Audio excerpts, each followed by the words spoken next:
one of the keys is remember where you came from. Keep that shit in the front of your mind. And when shit goes bad and it goes sideways, a lot of shit does, you're getting booed out of the fucking building, or you're coming through this injury, or people are writing you off. Oh, you guys ain't gonna fucking make it. You know, any of that shit. You gotta keep it in here. And it really has to, it should drive you.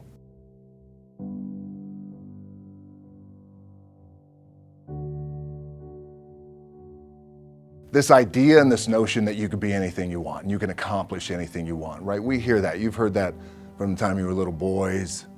You hear that now. You're already incredibly accomplished.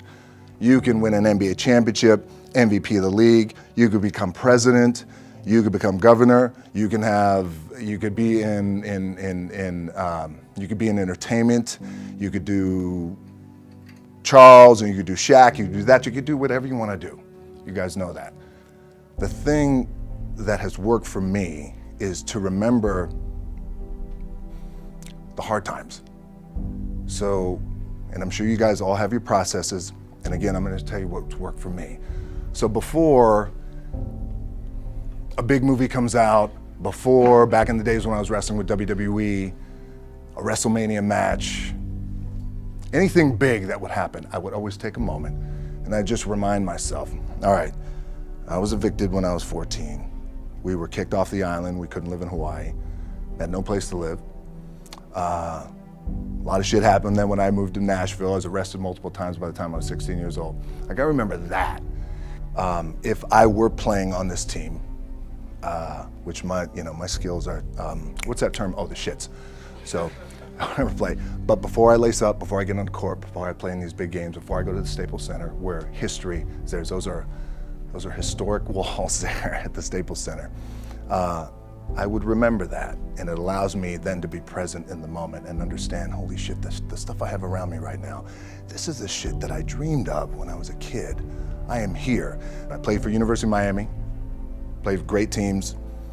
Warren Sapp, Ray Lewis, they were my teammates. They were balling. Warren Sapp was playing tight end that time. I was starting defensive tackle. Yeah. They moved him over to D-line. And he looked at me, he's like, yo, dude, I'm gonna take your spot. And I said, you ain't taking my fucking spot. He said, I'm gonna take your spot. I said, no, you ain't.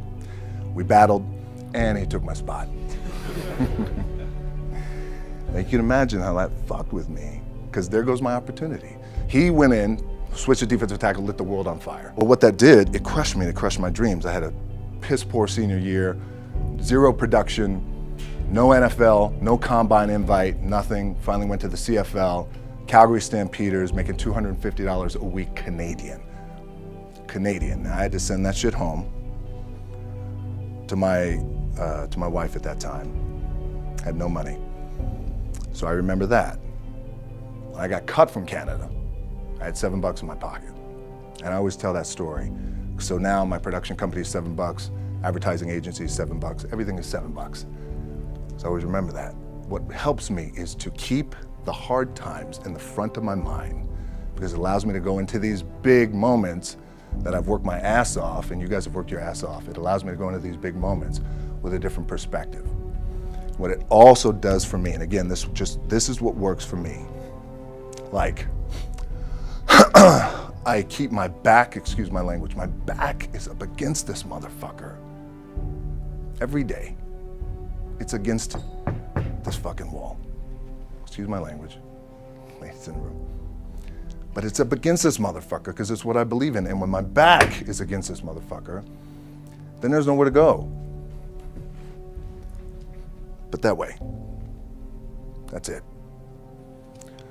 So I feel like this could be something, an ideology and mindset that could help you, if you look at it that way.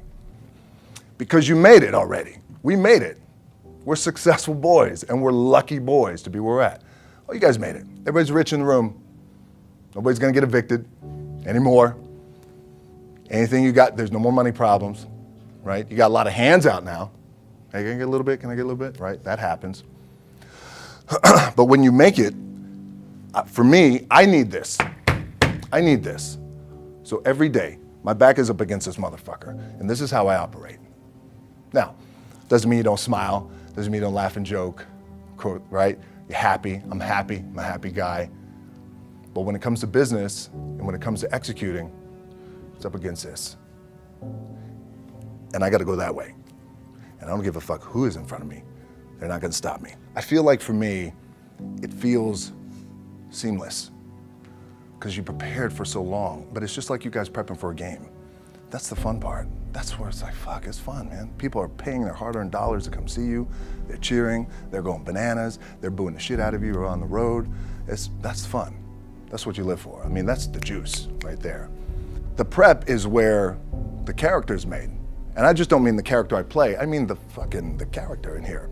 So for me, the prep is getting with the director, getting with the producers, getting with the writers, so in essence, it's like getting with all your coaches and your different position coaches and all the meetings that you have to have, right? So that's the work you put in. The key for me was, where does it start? What's the anchor? What's the anchor? So I could have all these ambitions and you guys have all these ambitions, which is great. It's important. I'll play this role, you'll play that role. I'll execute this thing and it'll come out this summer. You guys will execute this thing during the summer, right, when it's time to really put in a lot more work. But the key with me is just always finding what the anchor is. And the fucking anchor is getting up at 4 o'clock in the morning every day before anybody else and grounding my thought process is in the no one will outwork me. No one. I love and I respect you guys. You motherfuckers won't outwork me. All starts with this. 2 hands, putting it to work. The anchor for me has always been the work in terms of the weight room training. So when I first started wrestling, I was 6 years old, rolling on the mats with my dad. My old man, a lot of you guys will know this. Yeah, Rocky Johnson. My old man was Rocky Johnson. He was the first black WWF at that time. First black WWE tag team champions with Tony Atlas back in 1983. My uncles were Wild Samoans. I come from a long line of pro wrestlers. But before the wrestling part happened, I was just in the gym putting in the work. At 6 years old, rolling around on the mats. And finally when I could touch weights at 13, that's what I was doing. But the weight part for me and the gym part has always been, has to be the anchor. Look, at the end of the day, like again, it's the kind of stuff that I talked about at top is I have to hold on to my dad in his pickup truck came down 4 o'clock in the morning, picked me up in Miami from Tampa. We lived in a little shitty apartment in Tampa. He drove down in his little pickup truck to Miami to get me when I was cut from the CFL. I was driving up I-75. I don't know if you guys are from Florida, any of you guys, if you know, I-75 is like, especially down in Florida, Alligator Alley. I'll never forget it. It's 4 o'clock in the morning. And I thought, well, fuck. I leave home like you guys left home. I'm ready to tackle the world, to get after it, achieve my dreams and goals. Fucking crushed by 22, 23 years old. Now I gotta move back in with my mom and dad. I played on great teams though. Wait a second, this is not supposed to be my future. I'm supposed to be in the NFL right now. I'm supposed to be making a lot of coin and buying my parents shit, buying me shit, taking care of my wife, but it never happened. So I pulled out my wallet, I thought, well, let me see how much money I have. I opened it up, I had a 5, a 1, and change. I'm not fucking around, and well, at least I rounded up to $7. But I thought, God, ain't this a bitch? I got $7 in my pocket. Where the fuck do I go now? What do I do? I can't go back to CFL, because the point comes where you hear that voice, the big run's over. Like, you're done, right? So I heard that voice. So as Coach was saying, man, I hold on to that shit. I'm telling you, my back is up against this motherfucker. We laugh, we joke, we have a good time. Press is always fun to do. Sometimes you gotta make it fun. That's another thing. You gotta do your best to make press fun if you can. But my back is still up against this motherfucker. I do not forget it. What this also helps me do, and again, it works for me, is at some point, you gotta be fucking tired of not being number one.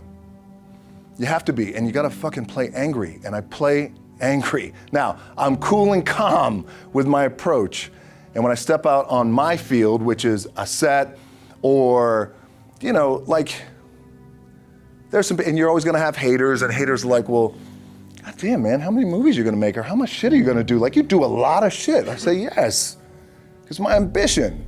Of course, why not? I could do it. Yeah, I love what I do. And not only that, but in what world do we not work every day? Doesn't mean, it's just like you guys in the off season. You gotta work every fucking day. It doesn't end. My back is up against this thing, you know, and I started to play angry, by the way, and I still play angry. My last match, Brock Lesnar, transitioned, and I realized if I had to be great at something, I wanted to be great in this world of Hollywood and movie making and producing and entertainment, I had to commit, and like you guys have to commit. Obviously, you commit to something, commit to the goal. So I quietly retired. 2 years later, I thought, what the fuck did I do with my career? Because my movies were not doing well. I was written off. I was like, it was around 2006, 2007. I was like, God damn. I pulled a Jim Brown.